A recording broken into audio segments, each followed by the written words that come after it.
నమస్తే ఫ్రెండ్స్, ఓం నమ శివాయ.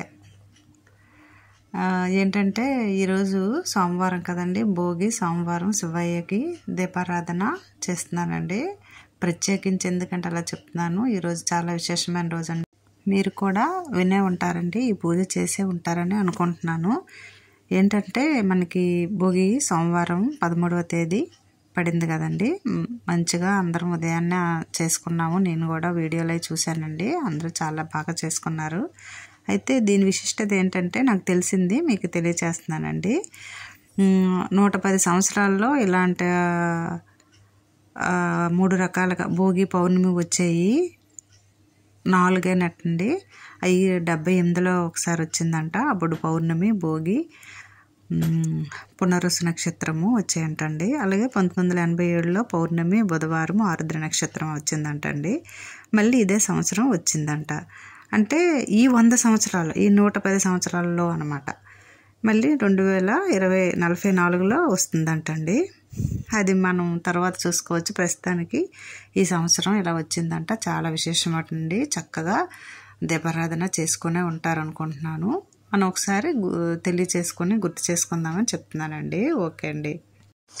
ఇదిగోండి, అప్పుడప్పుడు చేసే పూజలు, పువ్వులు, శుభ్రాలు చేయడాలు, ఇవన్నీ నాకు ఎంతో ఇష్టం అండి. అందరికీ మనకి ఇష్టమే. ఇలాగ చేస్తే ఎంతో ప్రతిఫలం ఉంటుంది. ప్రతిఫలం అనే కాదండి, పుణ్యం వస్తుంది, మంచి ఆరోగ్యం వస్తుంది, హ్యాపీనెస్ వస్తుంది. ధన సంపద మాటకేం కానండి, మనం ఏంటంటే ఆరోగ్యము, సంతోషం ఉంటే అన్నీ ఉన్నట్టేనండి కదండి. అందుకని మీకు ఇలా పూజ చూపిస్తూ మంచి మంచి విషయాలు నేను తెలియచేస్తున్నాను. అయితే ఒకసారి మనకి రేపటి వరకు కూడా ఈ నక్షత్రము, ఈ పూజ విధానము మనకి చేసుకునే అవకాశం ఉంటే చేసుకోవచ్చని అందుకని మీకు తెలియచేస్తున్నానండి.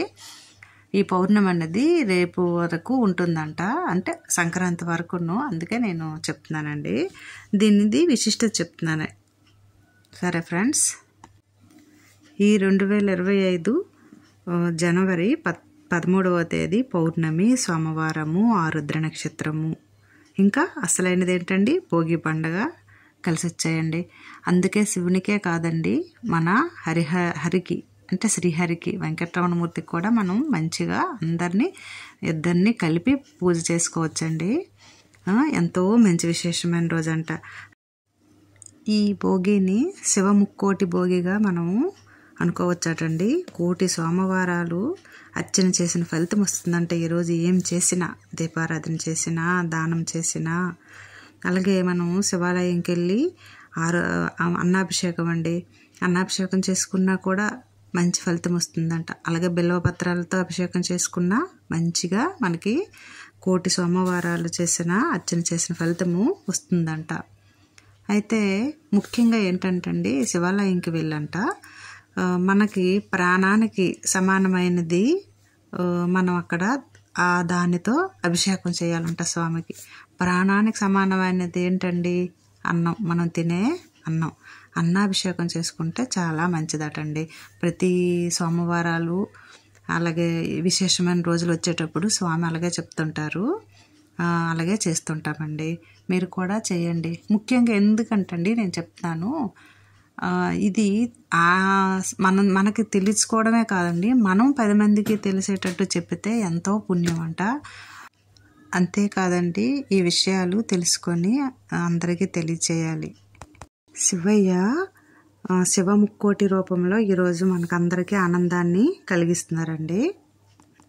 ఒక గొప్ప విషయం అండి నేను తెలుసుకున్నది, బ్రహ్మదేవుడు మనకి ప్రసాదించినది పూర్తి ఆయుస్సు కదండి.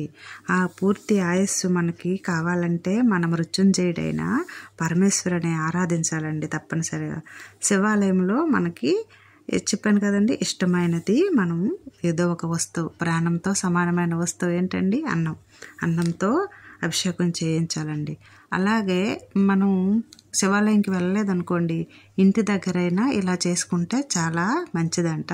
చేసిద్దామండి. స్వామి వాళ్ళ ద్వారా కదండి మనకు చెప్పిస్తారు, పెద్ద పెద్ద స్వాముల ద్వారా మనం వింటాము, మన నలుగురికి చెప్పుకొని ఆరాధన చేసుకుందాం.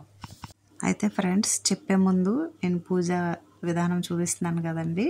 ఏ తప్పులు ఉంటే క్షమించండి ఫ్రెండ్స్. ఇలాగా చక్కగా పూలమాలతో అలంకరించుకొని పూజ చేసుకున్నానండి. ఇది ముక్కోటి ఏకాదశి రోజు పూజ అండి. మీకు షార్ట్ వీడియోలో నేను ఆల్రెడీ చూపించాను. ప్రసాదం కూడా ఆ రోజు మా ఇంటికి స్వామి పంపించారండి.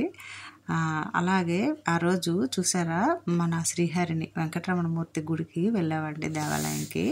చక్కగా తయారు చేశారండి. ఎంత తిరుపతిలోకి వెళ్ళిన ఆనందం కలిగిస్తుందండి. మీరు కూడా మా స్వామిని చూసేయండి. వీడియోలో చూసారా ఎంత బాగా అలంకరించారు. చాలా పెద్ద దేవాలయం అండి. అయితే పెద్దది చిన్నదని కాదు, అక్కడ ఆ స్వామి అనుగ్రహం అలాగా కలిగిందండి అందరికీ. చాలా భక్తులు వచ్చారండి. చక్కగా దర్శనం చేసుకున్నాము. చాలా మంచి అనిపించింది. ఈ నెలంతా మంచి విశేషమైన రోజు కదండి, అందుకనే ఇలా మీకు వీడియో అప్లోడ్ చేశానండి. చూడని వాళ్ళు ఉంటే మన స్వామిని చూసేయండి. Okay friends. అలాగే అక్కడ బొమ్మల కొలువులాగా స్వాముల్ని అందరినీ పెట్టారండి. అది కూడా నేను వీడియో తీశాను. ఏది ఏమైనా మీకు చూపించాలని వీడియో తీస్తుంటానండి. ఇది ఇంటి దగ్గర వీడియో అండి. మనకు చెప్పాను కదా, మన తులసమ్మని నేను దీపారాధనకి అప్పుడు కార్తీక మాసంలో పెట్టుకున్నాను కదండి. విష్ణుమూర్తి రూపంలో ఉన్న మన ఉసిరికని తెచ్చుకున్నాను. అది అలాగా అందులో వేరేగా పెడదామని తీసానండి, పెట్టాను. ఇలాగ అలంకరణ చేసుకున్నానండి. చూస్తూ ఈ మంచి మాటలు వినండి ఫ్రెండ్స్. అయితే అన్నంతో మనము శివలింగాన్ని చేసుకోవచ్చని స్వామి చెప్పారండి. అది ఎలా అంటే, తేనె ఉంటుంది కదండి, తేనె అన్నముని కలిపి ముద్దగా చేసేయాలండి. ముద్దగా చేసి ఆవు నేతితో దాన్ని చక్కగా అద్దేయాలి. శివలింగం లాగా అద్దేసి దానిపైన మనం దేనితో అభిషేకం చేసినా అది అలాగే ఉంటుందండి. చక్కగా అభిషేకం చేసి దీపారాధన చేసేసి దాన్ని మళ్ళీ ఘనం చేసేయాలి కదండి. ఎలాగంటేను, ఒక మంచి నదిలో కానీ బావిలో కానీ చెరువులో కానీ వేసేయచ్చు. అలాగ మనకి అలాంటి అవకాశం లేదనుకోండి, చక్కగా ఒక బకెట్లో మంచినీళ్ళు పోసి, మంచిగా బకెట్లో ఉంటుంది కదండి, ఆ నీళ్లు పోసి అందులో ఈ శివలింగాన్ని మనం ఆరాధన అంతా అయిపోయాక కరిగించేసి, ఎవరు నడవని త్రోవ మొక్కలు ఉంటాయి కదండి, మన పూల మొక్కల దగ్గర, అక్కడ అలాగ మనం దాన్ని వేసేయచ్చు అంట. ఎంత బాగుంది కదండి, ఎంత బాగా చెప్పారు స్వామి. అలాగా చేసుకుందాం. ఏమంటారు ఫ్రెండ్స్? అలా చేయడం వల్ల మనకి శివుని యొక్క అనుగ్రహం తప్పనిసరిగా కలుగుతుందండి. మన మృత్యుంజయుడు మనని కాపాడుతాడు కదండి. మనకి ఎంత ఆయుస్సు ఉన్న అనుగ్రహం, శివుని యొక్క అనుగ్రహం మనకు తప్పనిసరిగా ఉండాలండి. అలాగే ఎలాంటి ఇబ్బందులున్నా, ఏమైనా అనారోగ్య సమస్యలు ఉన్నా స్వామి తప్పకుండా మనకి అనుగ్రహాన్ని కలిగిస్తారండి.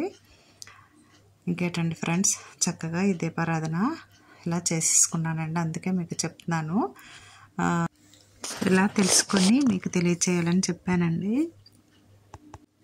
నిత్య పూజ దీపారాధన చక్కగా చేసుకోండి ఫ్రెండ్స్. ఓకే ఫ్రెండ్స్, వీడియో నచ్చితే సబ్స్క్రైబ్.